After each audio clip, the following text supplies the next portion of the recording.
Hello again, everyone. This is Victor from Digital Web Solutions here with Coffee with experts. And today, since I was a little more hungrier than usual, I'm bringing here not only a designer but a craftsman who has worked with kitchens for more than 20 years. Al Bruce from Olive Barr. Thank you so much for being here. How are you doing? Yeah, very good, thank you. Amazing. I think at least back in Brazil, whenever we have conversations with anybody that usually works with kitchen or travel or pets, we ask if this is like a childhood dream of theirs. Oh, I wanted to be a vet when I was a kid. Oh, I wanted to work in restaurants ever since I was a kid. I wanted to travel ever since. Is this the same applied here to you? Was this something that you always liked in terms of designing yourself? And by designing, of course, when kids, I mean drawing sticky men with houses. Or no, was it something else? I mean, dreams are a funny word to use for it. It's not something that I've always just done it. I've always just designed. I've always just made things. Interiors has always been a big part of my life. So rooms, the things that are in rooms, decorating rooms. So yeah, it's just been something that's just been natural to me all the way through. So it's just been a progression of that as Hmm. such. I see. And then when talking about Olive and Bar specifically, I noticed that you started the company in 2018. Is that correct? That's right. Yeah. What was the inspiration at the time? And if you can tell us afterwards about what COVID changed in your scenario, that would be very, interesting for the audience to understand. Okay. Why did I start Olive Bar? Really, I've been working in kitchens and I've been working in the handmade kitchen industry for a long time. I was with a previous company working and I rose up to director level in that and it was just time to start my own thing. Okay. Um, I could see the gap in the market. I could see how I wanted to do things differently to how I've been working before. I could see the changes that the nature of the whole market was needing those changes. Hmm. Um, and yeah, that was the reason for starting Olive and Bar. Okay. Awesome. Ever since you COVID. started, Yep.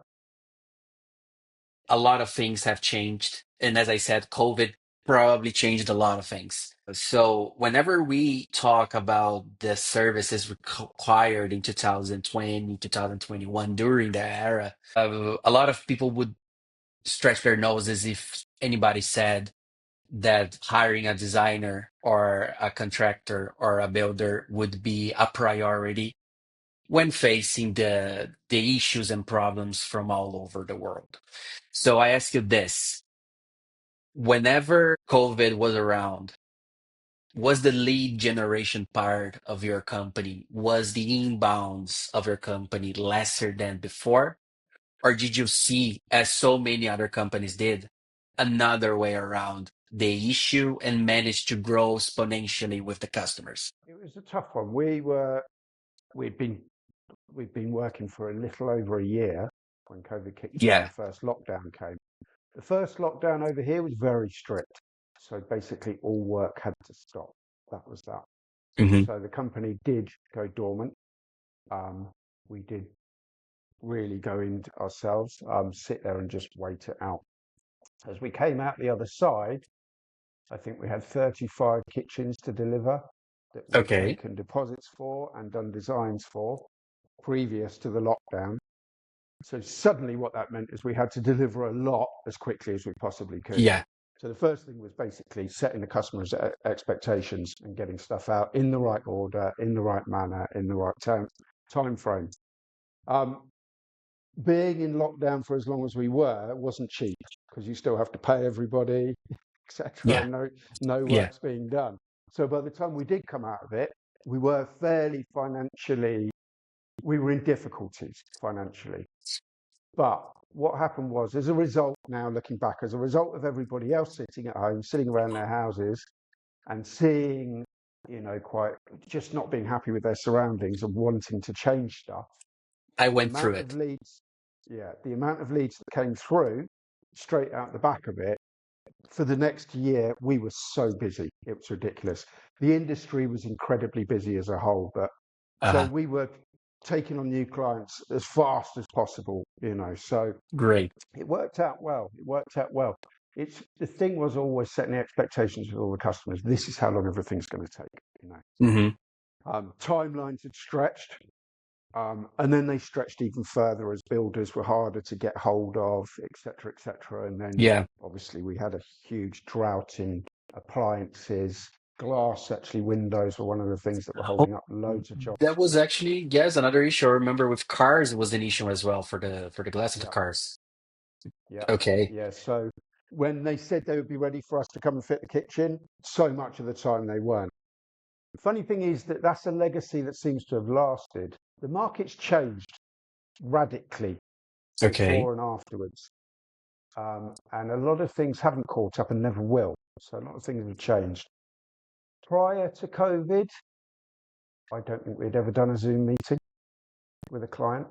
Hmm. Now, every client has a Zoom meeting. They don't Hmm. necessarily start there, but at some point in their journey, there'll be a Zoom meeting with them, every single one. So there's a massive change there. We had huge shortages of appliances as we came out. So we decided actually normally we would service the kitchen from top to bottom. So we'd do all the cabinetry, the worktops, and all the appliances, as well as the installation process.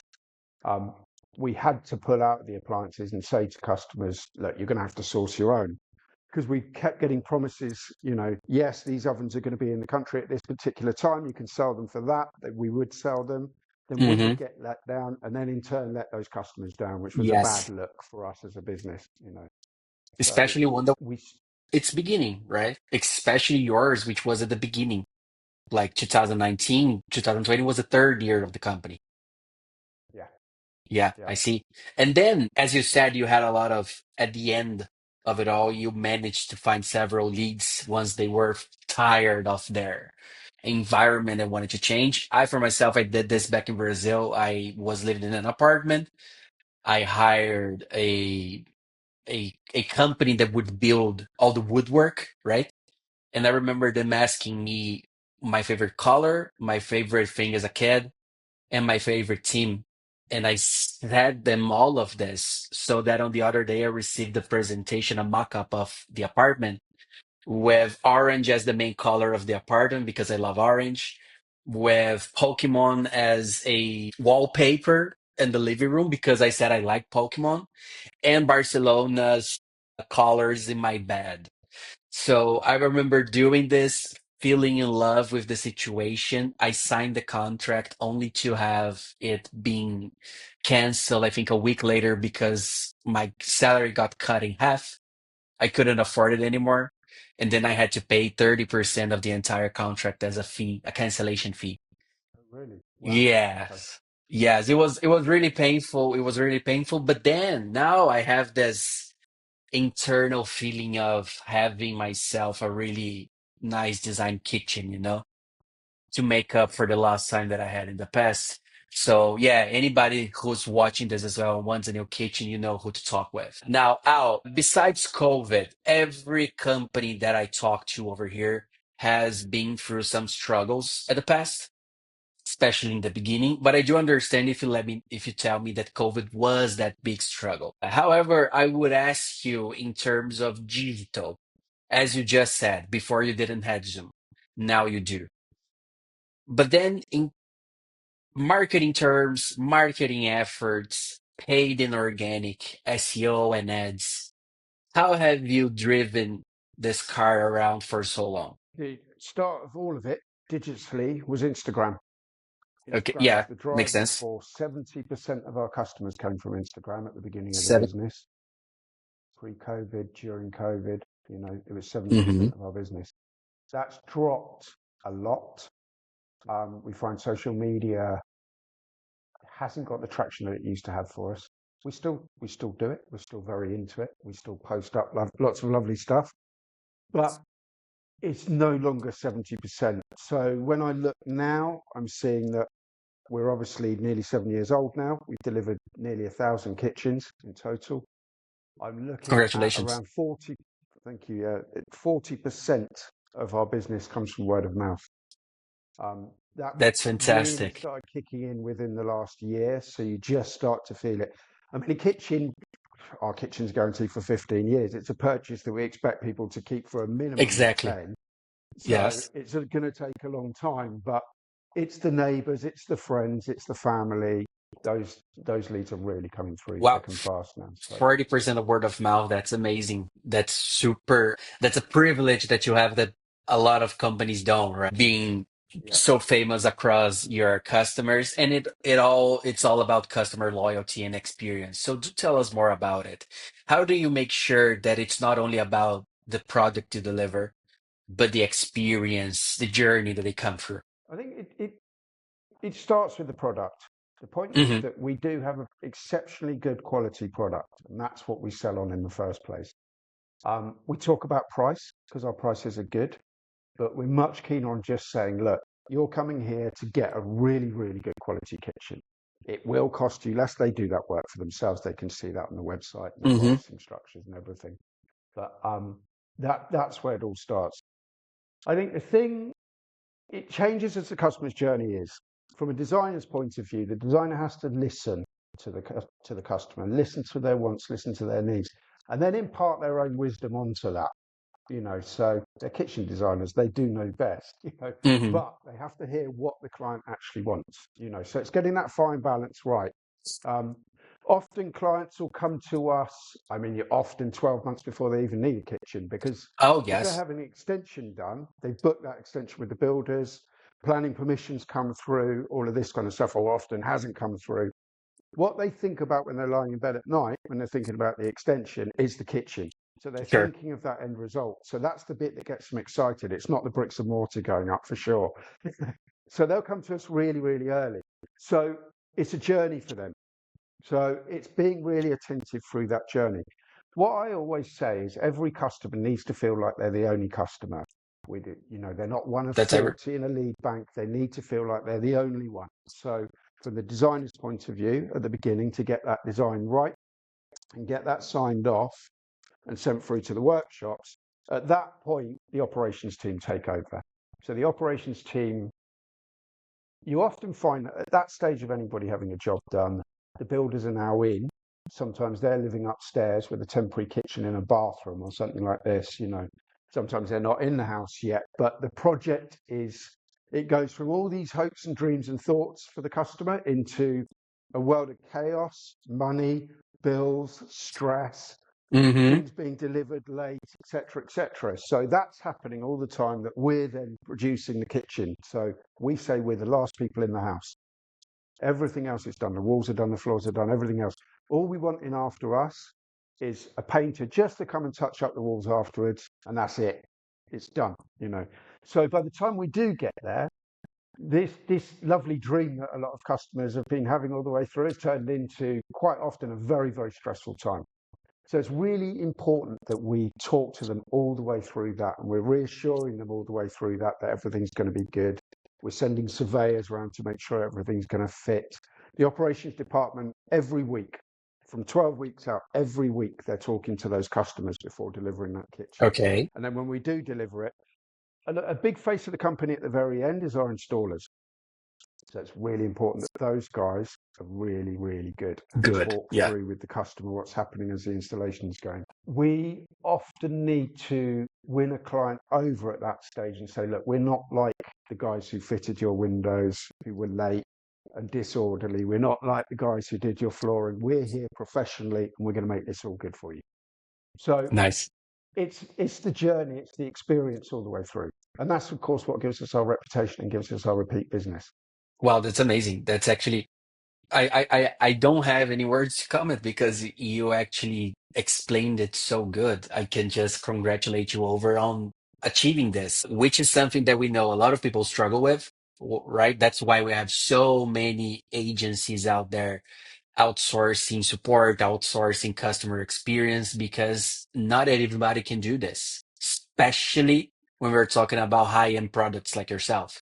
But once we talk about, as you mentioned, several different processes internally between signing a contract and delivering the products, we are also talking about a lot of things that can go wrong. And ever since, what, 2 years ago, there's this little thing buzzing around the market, something like AI, that's helping a lot of people, right? So, what about Olive and Bar? Did you find any suitable use cases for AIs? Are you using it for the customer experience or support? Anything else entirely different? Or no, is this a 100% human touched company operation? We've got to be really personable and very personal. So AI doesn't figure in that. When we're talking to the customers, there's no getting around it. You have to be friends. You have to have a really good relationship with them. So it doesn't help on that at all. Hmm. Where AI is kind of a loose term, but the design software that we use initially to present those kitchens to the customer, it's gone come on leaps and bounds, even in the 6, 7 years of the lifestyle of Olive and Bar, the lifespan of Olive and Bar. So we do have we've got a catalogue made up within our design package of our own Okay, cabinetry. And the designers very quickly and very easily can design a kitchen within people's spaces and present it, and it looks fantastic. So nice. I think that side, yes, that's helping a lot. That's been a great help for us. Great, awesome. While we were talking about customer experience, I was gonna ask this later on, but do you have any favorite stories you like to share that can be shared, of course? I don't know, maybe something that was going wrong, then went right at the end, or anything special. It's funny that I mean they're kind of they're all special. We're the company we have uh, 18, 19 employees at the moment, Hmm. other than anyone subcontracted. But what we do is we all have WhatsApp groups. So at the end of every job and during every job, within those WhatsApp groups, we get lots of pictures, we get lots of customer feedback. It's Ah, all that's fed to the nice. whole company as a whole.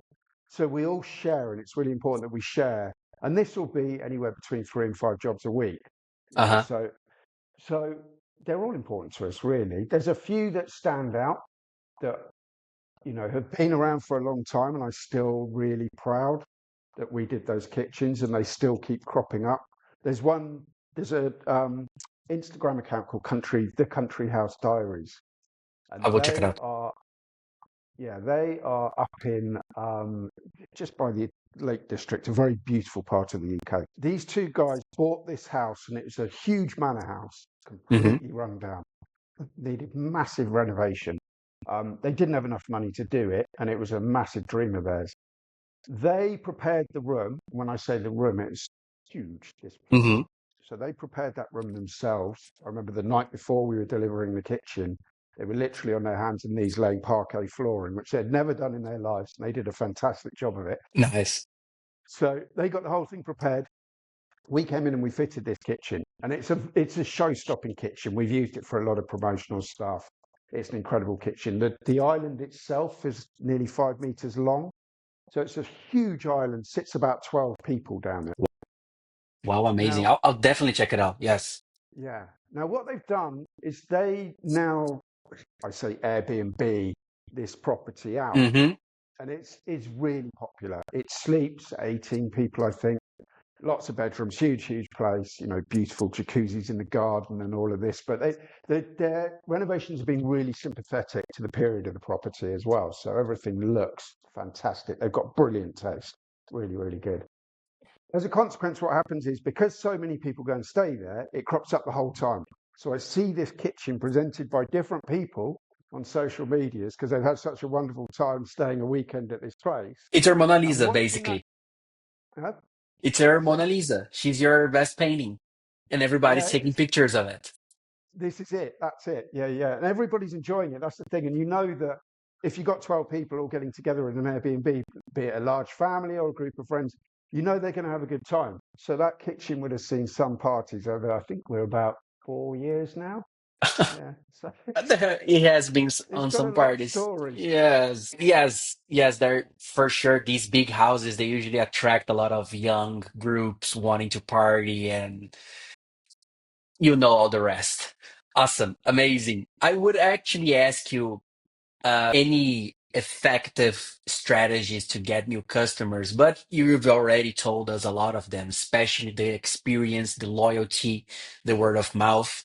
So again, we are indeed talking to someone here, in this case, you, who I'm not gonna say has everything sorted, but who have really dominated the market that you have, right? And by dominating, I don't mean being a monopoly here. No, you actually took a demand and you managed to walk through this demand and keep them coming later for more kitchens and kitchens, right? But then once we're talking about scaling things up, which is what every company likes to do, we eventually need, in your case, help with production, supply chain, and challenges come with this as well.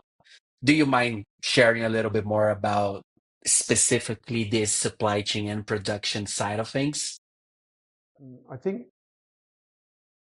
think the thing is when the company, as it's become more and more popular and the brands become more and more popular, selling the kitchens can be the easy part, and it can be very tempting to oversell. Um, there's a harsh lesson to learn in overselling. The Hmm. cash flow doesn't improve necessarily at all. You're taking Yeah. on too much. You know, you get the dollar signs in your eyes and you go for the money, but it's not the best way at all. You have to do things incrementally, step by step. So and I needed to get in some experts in fields that I have no clue about, the whole financial side, in order to learn lessons like that. You know, when suddenly you're like, hold on, why have we got a hole here when we've been selling so much here, etc., etc. And it takes cleverer people in that area than me to be able to give me Oh, I those agree. answers. Yeah. Yeah. So with production, we've been quite lucky over the last few years because as we've grown, there have been quite a few companies within this industry that their sales haven't been so good. The industry as a whole hasn't necessarily been so good of late. So when you go to the big events, you're hearing a lot of people saying that they're down year on year. Well, we're going up year on year. As a consequence, it does mean that there is labor out there. The hardest thing's labor, but it means that as certain companies, maybe there's one company in particular, they've moved a lot of their business abroad because they've Okay. seen the difficulties in the UK. What that's meant is that installers who've worked for them for 20 years, they are now available and they're out on the marketplace, and we're able to pick those guys up. So Oh, we're that's awesome. getting really, really good installers Good who've been people. doing this for a long, long time, and they're happy to get the work. So they're immediately joining in with us, and it's working well. That's been a big advantage. It's been a big advantage. The manufacturing of the kitchens, we just scale up as we do. We've got really good teams in the workshops, so it's never we've never found any pinch points there. It's never been the difficulty of the business. That's We can great. we can make good quality English cupboards well, and we just continue to do so. So yeah. And now I imagine that a lot of people from overseas want your kitchens, right? I'm not sure if the United States might be a market who's very interested in you, maybe France, around here, some of the countries in Europe, but you don't sell overseas. You don't ship your kitchens, correct? No, that's not quite No. correct. So even at the weekend, actually, I was in Mallorca at the weekend and I was checking out a showroom over there. So I think we're probably in Soler in Mallorca. Watch this space, but that'll be the next showroom we'll open. Um, Amazing. so we know that there's a good market in Mallorca. There's a lot of property, a lot of the houses, our kitchens would be so appropriate in. They would look so good in. There's a lot of high-end development on that island, a huge amount. So, Okay. we're going to travel out there. Now, I've been working on a New York project for the last year, Hmm. longer now actually. It's been longer, and we do want to open in. We've earmarked Brooklyn as a showroom, so we do want to open over in New York. At the moment, there's several challenges. One, it's very expensive, Yeah, so I it's imagine so. everything times at least five of what we would pay over here, at Wow. least five, and that Okay. means wages, that means rents, Uh-huh. the whole lot. Shipping is actually relatively cheap. It's the Okay. same price to ship a kitchen to Scotland as it is to ship a kitchen to New York, Okay. ironically. Yeah. Ironically, yes. So And at the moment, the import taxes are very favourable. But as everybody knows, there's been a big political change in the States recently, and we don't Mm-hmm. know where that's going to take those import taxes. Hmm. And that's crucial to us actually starting over there. So at the moment, we're putting things on hold for a while till that political climate sorts out, and we just see where it's going to end up, if it ever does. If it ever does, yes. Yeah. So that's where we are. There's also another point to it. I know that to do New York and to actually start it, that would be a full-time role for me for at Hmm. least a year, probably Okay. 18 months, not able to have any time to look at the business back here. And we just don't feel when I talk to, you know, like peers in the business, when I'm talking to people, we just don't feel we're ready for me to step back to that level at the moment. So, but it will happen. Yeah, in my last episode, I was talking to Bo. He's a co-founder of Sunday Scaries. It's a CBD gummy bear. So they sell in the US gummy bears for all over the US, right? And I actually had kind of similar conversations with him regarding the election, not in a political way at all, but to understand what he was expecting because he sells CBDs and THC gummy bears. So we're talking about drugs, which we know that are not accepted by religious groups, by some cultures, and everything else. So it's always, how can I say, not nice how everything evolves around politics. But here we are, we didn't even mention a thing about it, and we still have more politics keeping you, or at Correct. least exactly holding you from the US. Outside of the US, even in Europe, here around France or Spain, any ideas, any desires to be around? I think Mallorca will be a stepping stone. Hmm. Obviously, if people want a kitchen in Spain, we're traveling through Spain mainly to get to Mallorca anyway, so that's easy. Yeah. We're delivering a kitchen over to Holland in the next couple of weeks. We Okay. do a lot of kitchens in Jersey.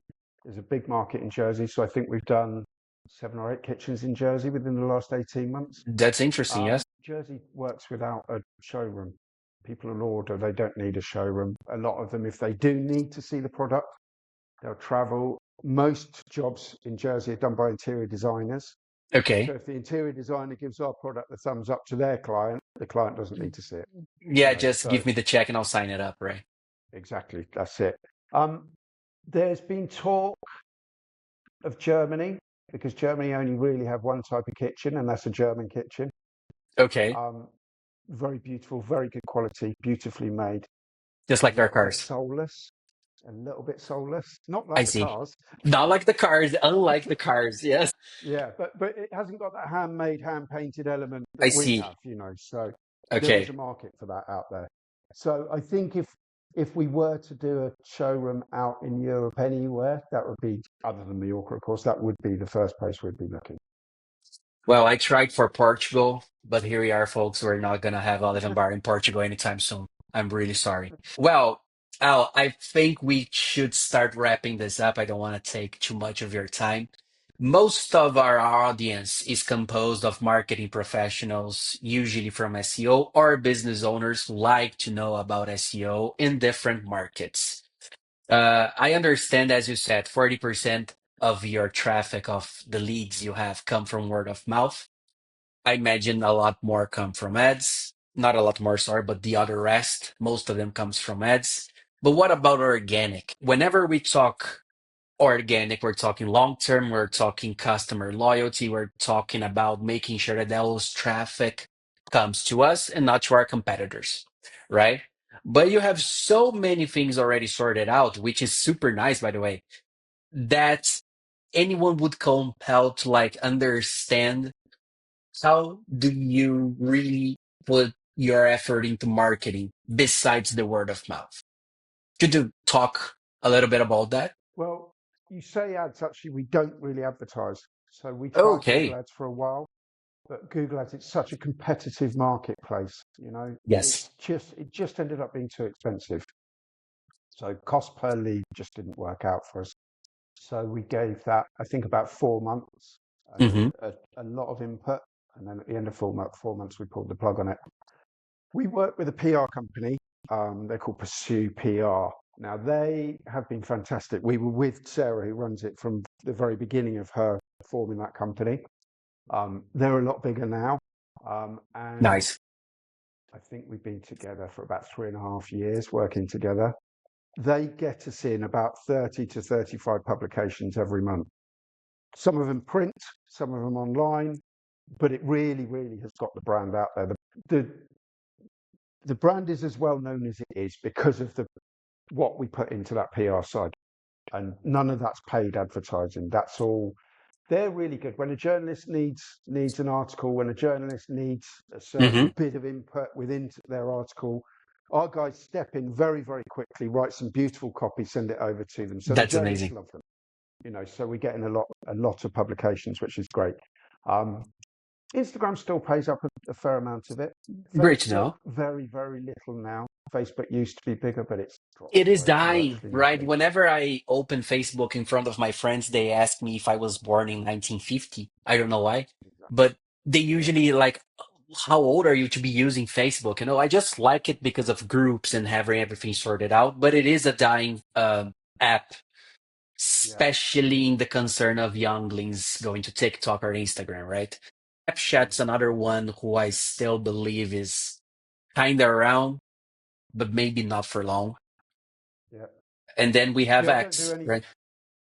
personally, I don't do any social media at all. I never Oh, look at that's it. why you're so I, healthy. That's why you're such a happy person. That's it. That's I the got it out of secret. my life. Yeah. Just around COVID time, I just thought, I don't want to look at this anymore. It just doesn't do me any Yeah. favors. So, we get someone managing our Instagram account. They get in touch with me when there's a question that they can't answer, and I'll answer that for them. But I just don't get involved in it at all. Funnily enough, with Instagram, as you're saying, with age, the only customers we do get from Instagram are in their 60s or above. Oh, really? Never How anyone younger. interesting. Yeah, completely. Yeah, yeah, yeah, Amazing. Great to know. yeah. Wow. And what about next year? Besides the New York showroom, if everything goes accordingly, anything you'd like to share, any news that you're cooking up, you would like the audience to know about? Please, the stage is yours. Feel free to advertise yourself as much as you want now. Well, if New York's going to happen, it's going to be very late next year, I think. Okay. Um, so as for next year, continue where we are. We've had a lot of growth this year, and I feel next year we Great. just almost need to kind of sit back and let that all have effect. Not think about too much expansion anywhere, other than Mallorca, as I say, no more showrooms quite yet. Um, just be comfortable where we are for a while. The brand itself, we've been pretty good with awards over the past couple of years, and we've entered into a couple of the big awards that will be announced for next year, and I'm quietly confident we might do quite well in some of those, I'm gonna be cheering for which you. is great. Yeah, But it's brand awareness. it It's is at the end just of the getting day. that brand out there and working as hard as possible on the brand. I think Mhm. that's the key to the next year. Awesome. I think that's the key to everybody. Like, even in personal terms, you need a good brand awareness, right? You need a good reputation to keep on going, for people to invite you over for dinners, to McDonald's in the midnight, to watch the sunset on Sunday during the summer. So it is all about brand awareness for sure. Well, Al, I think this is it. I highly appreciate you being here with us. The folks, you're all who are watching, do please follow his Instagram page, even though he doesn't use social media. He still has a team who uses it for him. We're going to be Very much so. posting all of your pages here down below, either on YouTube or LinkedIn in the post. And yeah, any last words before I leave you be? No, thank you very much. It's been No, fun. thank you. It was amazing again. It was amazing knowing more about the kitchen, the shaker kitchen market, especially. I think actually now that I remember, we do have one last thing to talk about. Once people look for you, they're going to see the term shaker kitchen. I already know what it is, but do you mind giving an elevator pitch about what is a shaker kitchen so we can wrap Okay. this up? So a shaker kitchen is traditionally it's in frame, so the door is within a frame itself. It's not Hmm. sitting on the front of a carcass like a lot of kitchens would be, on proper Okay, hinges, and it's a panel in the centre with a frame around the outside. exactly. Simple terms. It's one of the most beautiful kitchens ever, that's for sure. Amazing. Thank you so much. We hope to see you again in the show in the future. We wish you all the best in your entrepreneurs for 2025. Anyone else, if you have any doubts, if you want to talk to us, if you want to be featured here, let us know at Digital Web Solutions. You can call me at Victor at digitalwebsolutions.com as well. And I'll be here waiting for you guys. Thank you so much, y'all. Thank you so much, everyone. See you in the Thank you, next one. Victor. Bye bye. Thank you. Bye.